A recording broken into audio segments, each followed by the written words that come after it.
Good morning, Brewskers. How we all doing? I'm doing good. Got some new coffee in.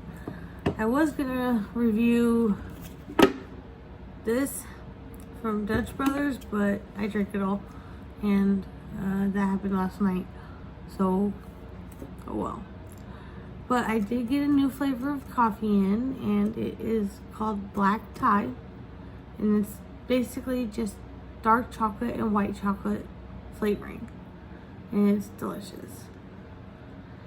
I mixed the black tie and the Kahlua together, and it kind of tastes like a mudslide. It's really good. So let's get talking about the subject at hand. Please note that I am not a doctor. I am just a person that is living with some of these issues that I talk about. And I just want to learn more about them, even the ones that I don't have. So that is what my channel is about, and we are going to start the video on schizophrenia. So I have a few things in my notes that it's actually not just a few, it's like a long list of questions that I found online that have good answers, because Google is a thing. So let's get started. This may be a long video, or I may break it up into a few pieces. The first question is, what are 3 symptoms of schizophrenia? So here's how they diagnose schizophrenia. First, there has to be hallucinations, then delusions, and then disorganized speech, and then there's some more. There's also disorganized or catatonic behavior, and then negative symptoms, which is like emotional flatness, apathy, and lack of speech. The next question is how do you know if a person is schizophrenic? So here we go. Here's what Dr. Google said. Schizophrenia involves a range of problems with thinking, cognition, behavior, and emotions.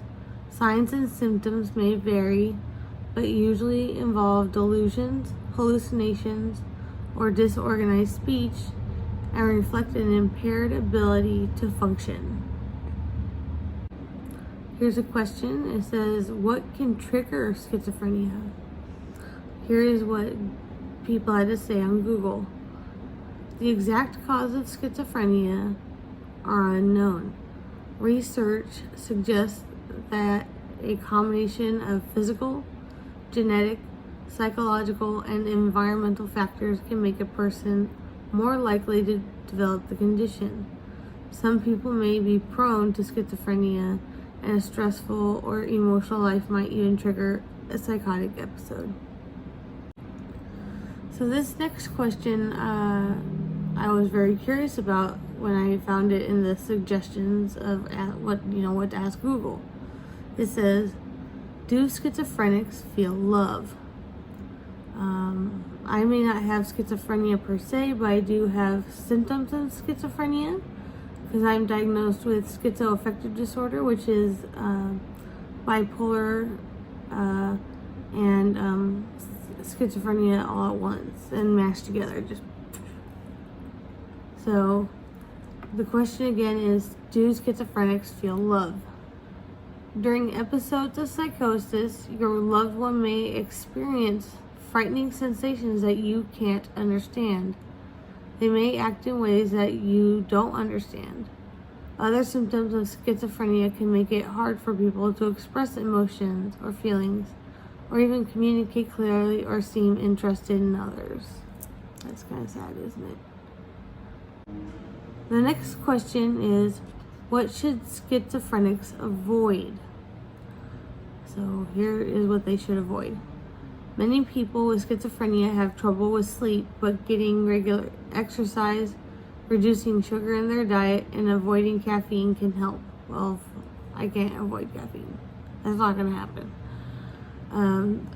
They should also avoid alcohol and drugs.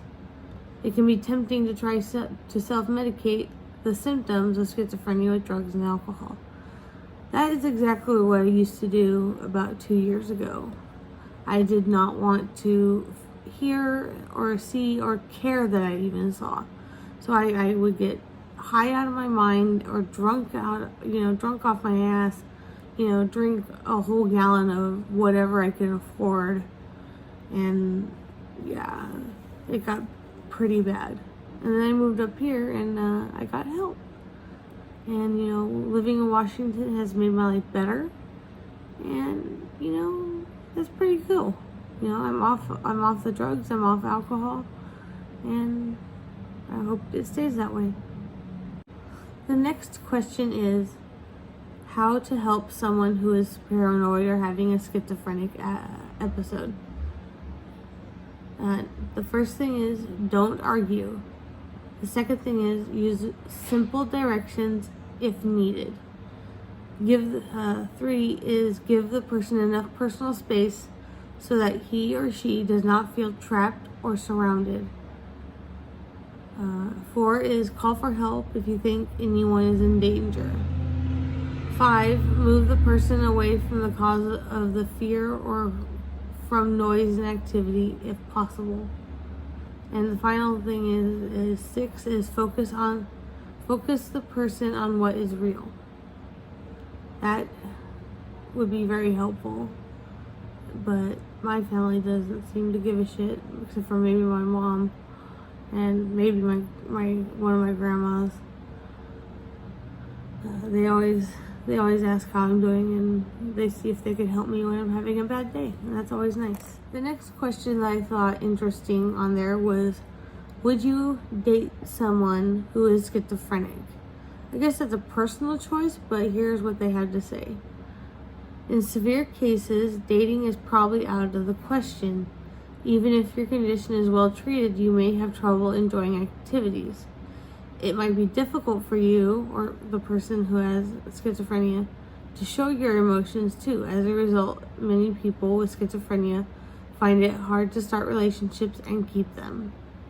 Yeah, it's true. It's hard to keep a relationship when you can't even express anything that you want to express. The next question is why do schizophrenics talk to themselves?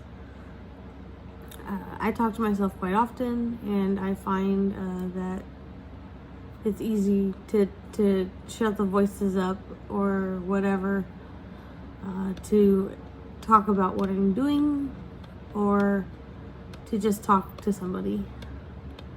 But here's why schizophrenic talks to themselves. Some people with schizophrenia appear to talk to themselves as they respond to the voices. People with schizophrenia believe that the hallucinations are real. Disordered thoughts, though, may become jumbled or blocked. Yeah. The next question I found interesting was, can a person with schizophrenia work? I would like to know this because I'm having a hard time finding a job because I can barely afford anything.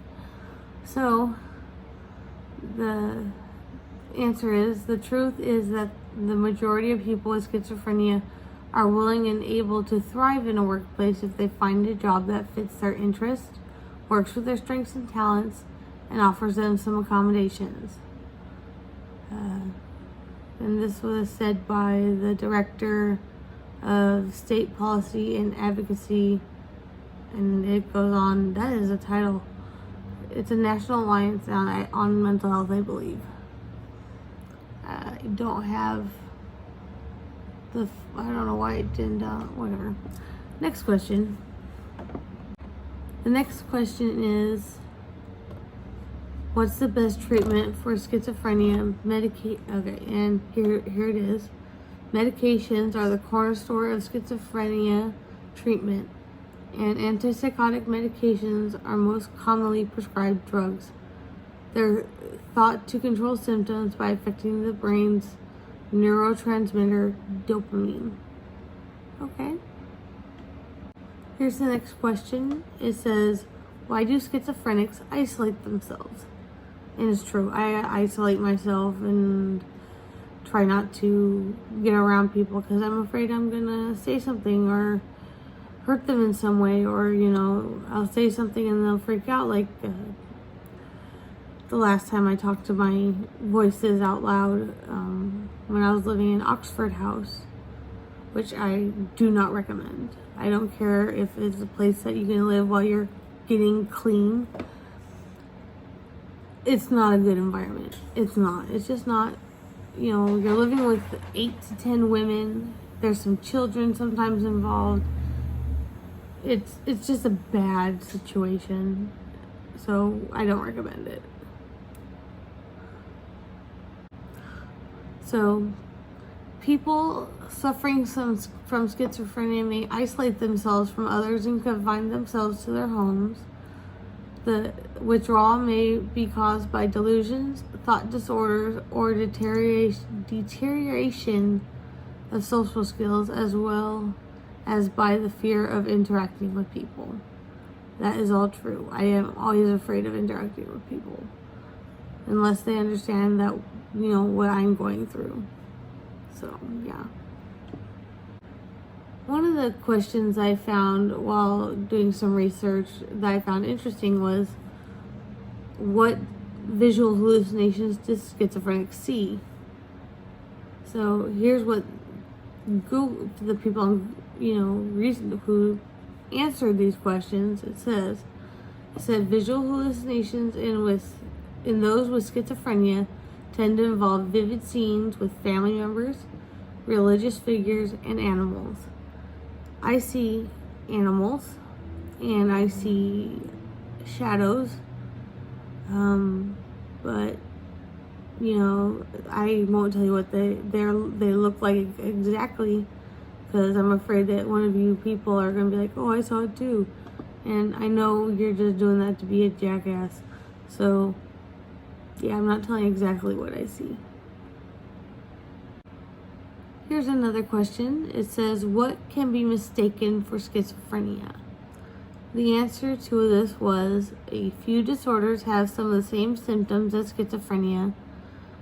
Schizophrenia spectrum disorders, including schizotypal personality disorder, schizoid personality disorder, delusional disorder, schizoaffective disorder, which I have, and schizophreniform disorder. That is one heck of a word. But yeah, I have schizoaffective. For the longest time, they were treating me for just schizophrenia, but it turns out my diagnosis was mostly controlled by my mood and whether I'm in mania stage or depressive stage. So yeah, that's pretty much true, that it can be misdiagnosed. Here's the next question that I actually wanted to ask. It says, why do schizophrenics die early? Which is true, they do. People with schizophrenia often die at a considerably younger age than the rest of the population.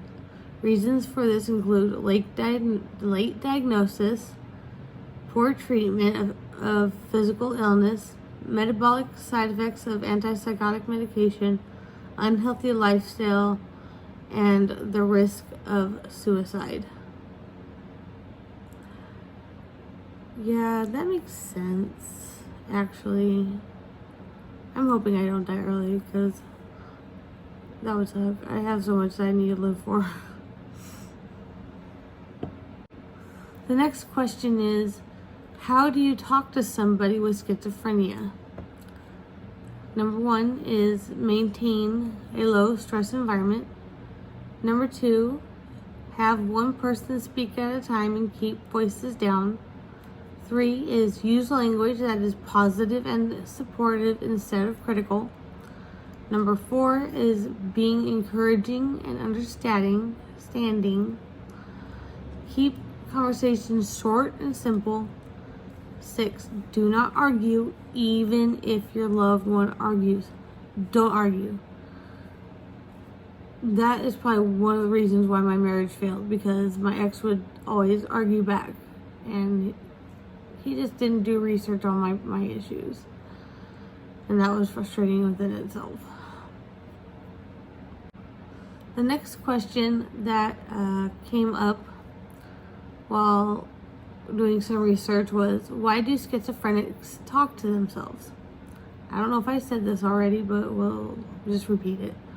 Some people with schizophrenia appear to talk to themselves as they respond to voices. People with schizophrenia believe the hallucinations are real. Disordered thoughts may become jumbled or blocked.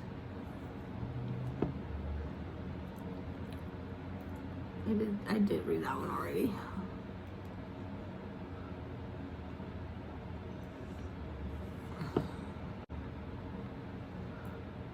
Okay, the next question is, does schizophrenia come out of nowhere? In some people, schizophrenia appears suddenly and without warning, but for most, it comes on slowly with subtle warning signs and a gradual decline in functioning long before the first severe episode. Often, friends or family members will know early on that something is wrong without knowing exactly what. The next question that I found interesting was, who is at high risk for schizophrenia? Schizophrenia tends to run in families, so if you have a relation who is experienced with the condition, then you'll be at a higher risk. This risk increases to about 10% if you have a brother or sister with the condition, and about 50% if that sibling is an identical twin. That is interesting. The next question that kind of, has been asked a lot was, why do schizophrenics sleep so much? So, excessive daytime sleepiness, EDS, and sleep problems are common in patients with schizophrenia.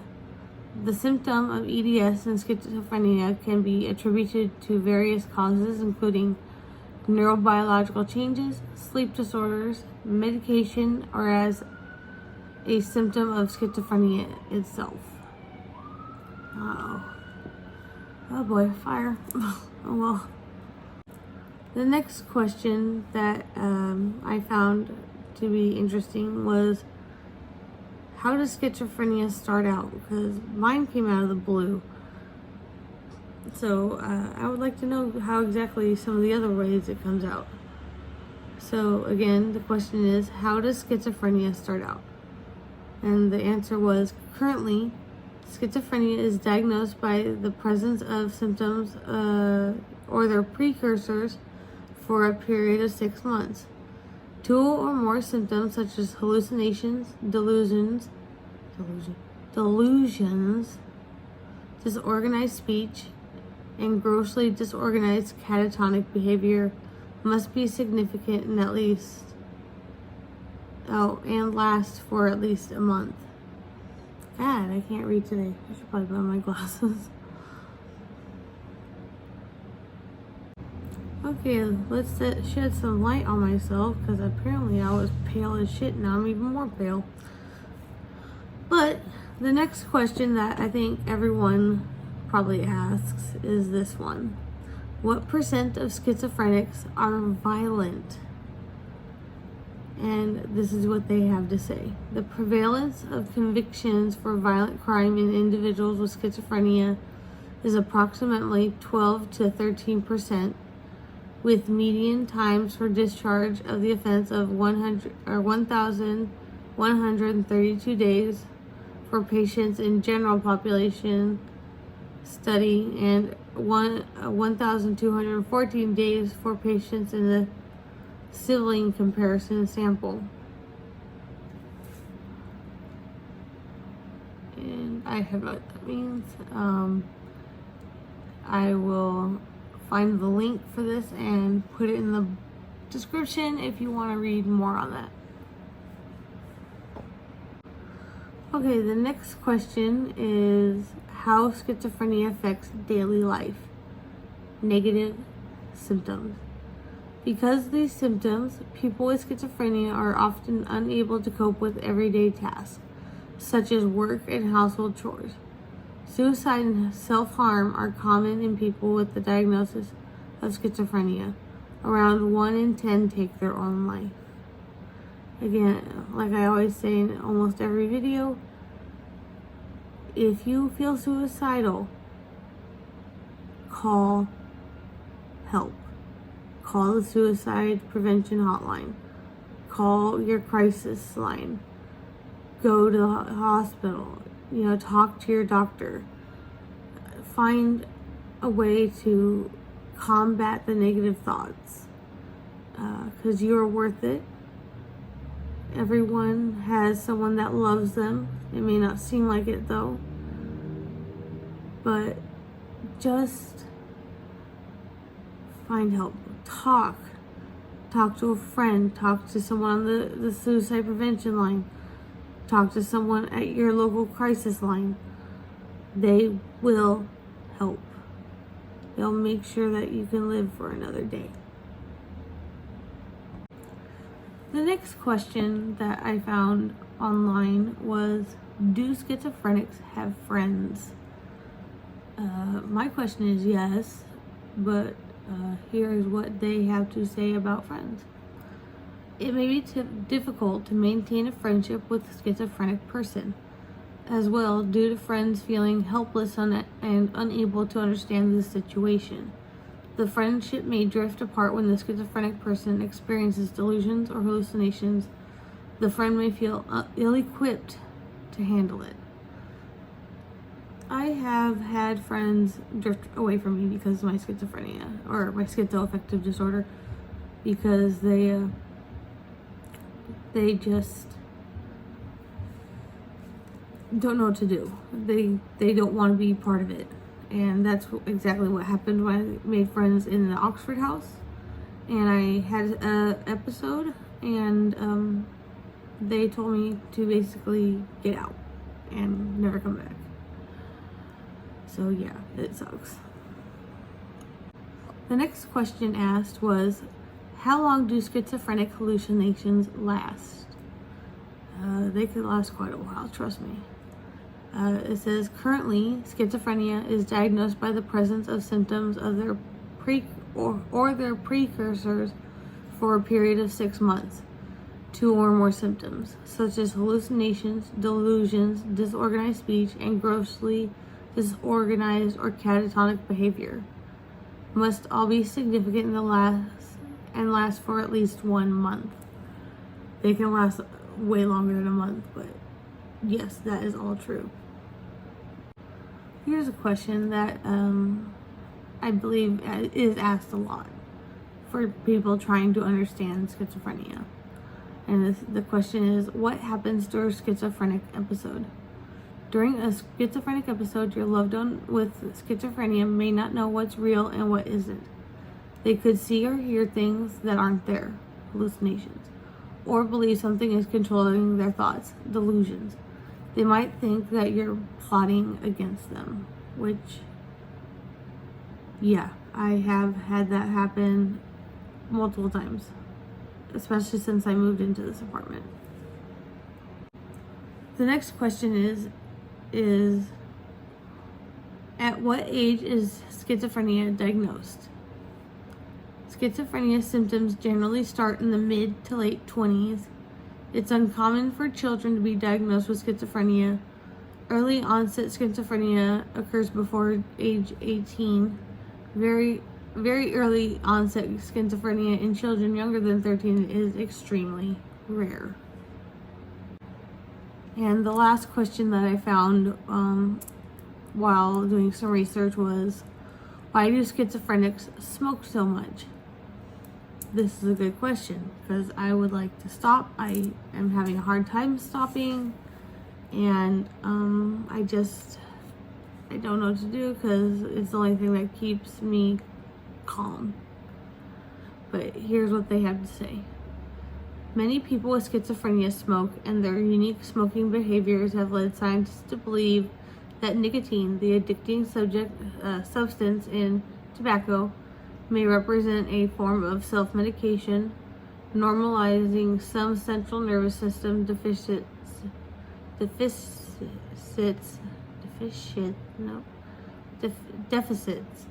involved in the disorder. Man, I can't read today.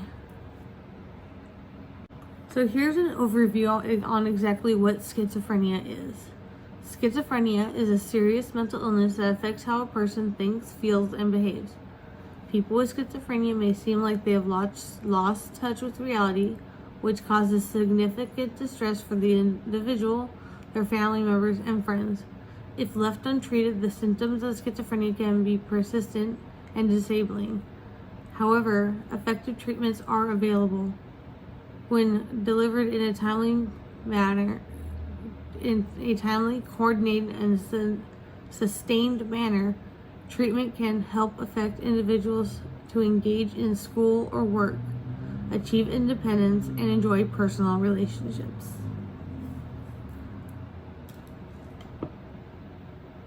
And that was from nim.nih.health/topics/schizophrenia/index.html. I will put that in the description so you can read up more on it if you would like to.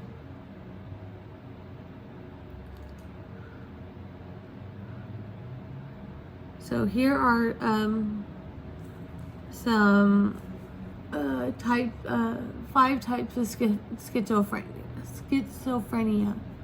There's the paranoid type, the disorganized type, the catatonic type, the undifferential type, and the residual type.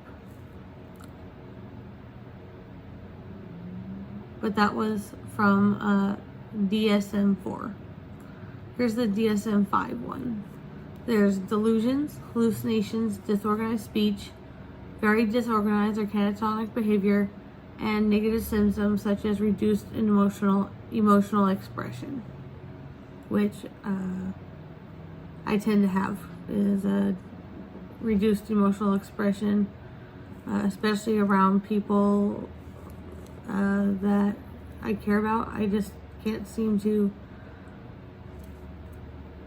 I don't know, like, empathize with them.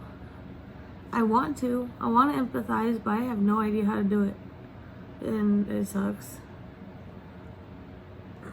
And that is from medicalnewstoday.com, and I will put the link in the description if you would like to read more about this. And here is some a thing on auditory hallucinations in schizophrenia, talking about it just as that subject. Auditory hallucinations, or hearing voices, is one of the most prevalent symptoms of schizophrenia, reported by as many as 75% of the patients. It's also seen in other psychiatric conditions such as bipolar and unipolar depression and personality disorders, as well as in non-clinical populations. It also says this. It also says auditory hallucinations in schizophrenia are heterogeneous in nature, according to Simon McCarthy Jones, PhD, Associate Professor in the Department of Psychiatry at Trinity College, Dublin, Ireland. He says, hearing voices is a varied experience. It can involve hearing single or multiple voices whose identity the hearer may or may not know, who speak in turn or all the time, who may be saying new things or repeating what has been heard before, and who can give comments or commands, insults or encouragement. Most commonly, though, people diagnosed with schizophrenia will hear multiple voices that are male, nasty, repetitive, and commanding, and interactive, where the person can ask the voice a question and get some kind of answer. So that is a little bit on the auditory hallucinations.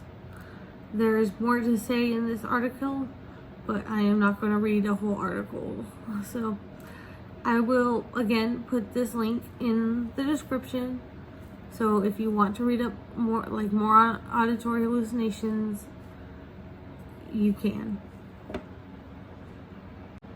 Well, that is the end of my video, and I thank you all for watching. And if you enjoyed it, give it a thumbs up. If you want, you can subscribe, and there'll be more videos in the future. Just have a good day, and I love you. And if you ever need help, call the suicide hotline. They will help you. Bye.